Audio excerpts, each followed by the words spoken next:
On December the 6th, I was working, and I noticed that I spit up some blood, and my chest was hurting pretty much all day long. When I went home, I said, man, I'm gonna take a shower, talk to Tia and tell her, you know, hey, I don't feel good.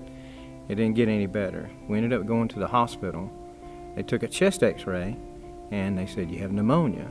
And they said, we're gonna do a CT scan just to see how bad the pneumonia is. Well, when the doctor came back to the room, he actually sat down, and I could see this very disgusted look on his face. And it was just him having to tell me what he was getting ready to tell me. And I'm sitting there thinking, you know, he's telling me the worst news of my whole life. And I'm thinking there, sitting there thinking, this is the most terrible job. I would not want this job. And he told me that I had 2 tumors. I had one inside my heart, and I had one on my bronchial tube. And there wasn't anything that they could do for me. So they shipped me to Mayo.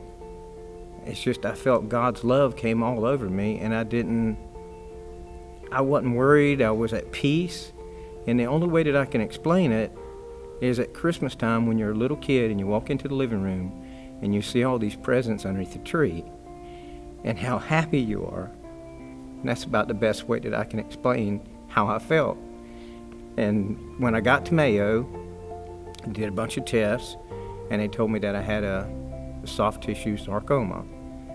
And they did some tests, and they did a biopsy out of my left lung. And then they came and they sat down and talked to me, and they said that my oncologist said that you have a very rare form of cancer, and that they were going to put me with a specialist. Well, the specialist was on Christmas vacation. He called me from home, and I told him, look, man, you ain't got to call me from home. I got a January appointment. So he says, no, I just want to tell you that I have a plan mapped out. So he says, I wanted to make sure that you know that I have this plan mapped out for you. And I said, okay. So later on, I found out that the reason he called me is he didn't think that I would make the January appointment. But I did. And this whole time, I went through 25 rounds of radiation. I went through 12 weeks of chemo.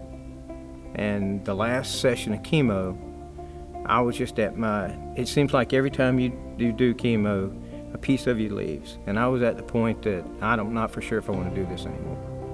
So me and my wife, Tia, we're going to Mayo, and we're getting ready to go in for our scan.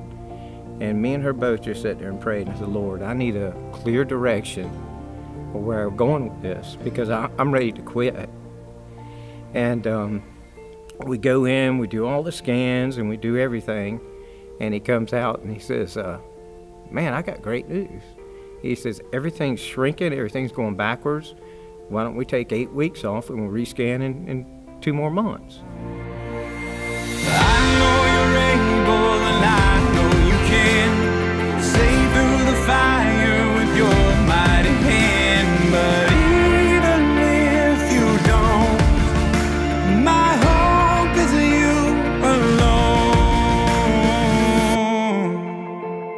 And you know how blessed and how thankful that you can be, you know, when all these prayers, you know, people praying for you, and having the faith of a little kid. I never was worried about whether I died or whether I lived.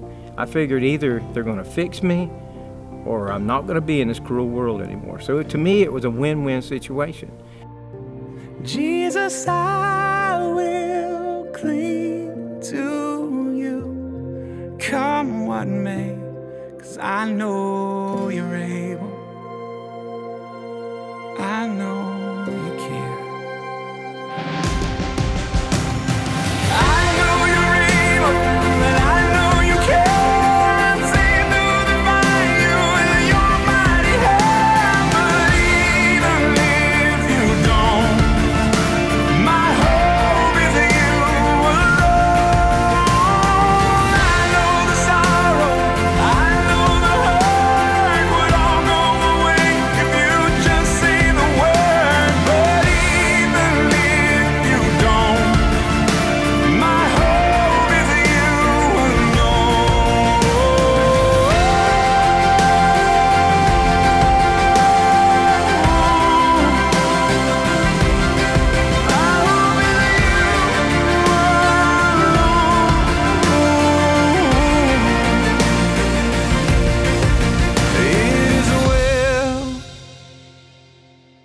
with my soul.